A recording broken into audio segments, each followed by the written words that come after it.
Il a aidé le Brésil à battre en finale l'Allemagne lors de la Coupe du Monde de 2002. Ah, não tem On ne descrição. peut pas décrire les émotions et les sensations. C'est une énorme réussite professionnelle. La première chose dont je me souviens, c'est quand l'arbitre a sifflé et que je me suis mis à genoux avec Kaka et Lucio et qu'on s'est mis à prier.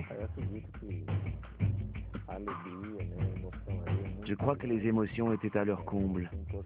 Mais l'important pour nous a été de nous agenouiller et de rendre gloire à Dieu. C'est une sorte de gloire pour tout un pays.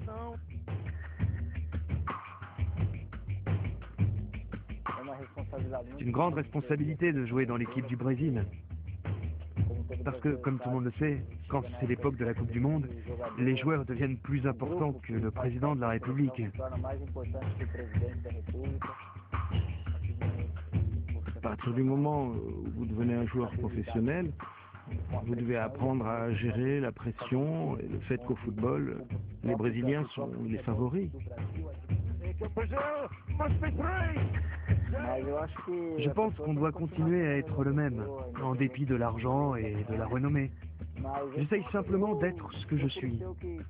Je suis franc, et Jésus m'a donné tout ce que j'ai et tout ce que je suis. Il y a eu des moments dans ma vie où j'avais tout. Succès, la renommée, l'argent, des maisons, des voitures. Mais j'ai aussi traversé des moments de solitude et eu des difficultés familiales. C'est Jésus qui m'a aidé.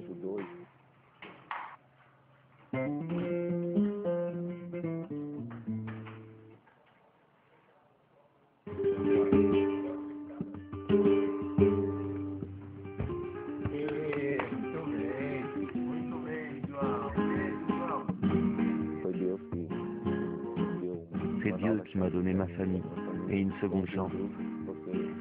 Sans Jésus, on s'aperçoit que même si on a tout, on n'a rien. Rien ne m'a rendu aussi heureux dans la vie que tout ce que m'a apporté Jésus. Et aujourd'hui, je peux voir la différence parce que j'ai connu les deux côtés.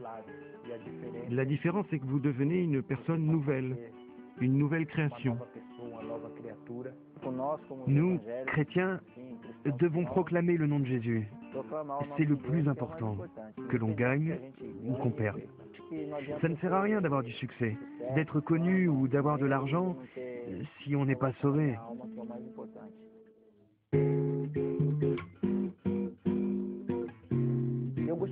Je voudrais vous encourager à réfléchir à ceci.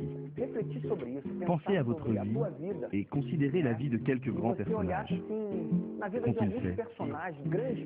Il y en est un qui m'a fasciné et qui a changé ma vie. C'est Jésus-Christ. Cet homme a changé l'histoire de l'humanité. Il l'a divisée en deux.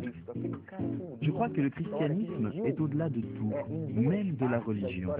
Car aujourd'hui, les gens sont fatigués de la religion. Le christianisme est quelque chose qui est venu du ciel, que Dieu a donné aux hommes à travers la vie de son Fils. Le christianisme est très différent de toutes les autres religions et de leur philosophie, dans leur désir d'atteindre Dieu. Et la plus grande différence que je vois avec le christianisme, c'est qu'à travers le Christ, Jésus, Dieu lui-même s'est incarné en un homme et nous a montré comment aimer les autres et leur pardonner. C'est pour cela que je suis chrétien.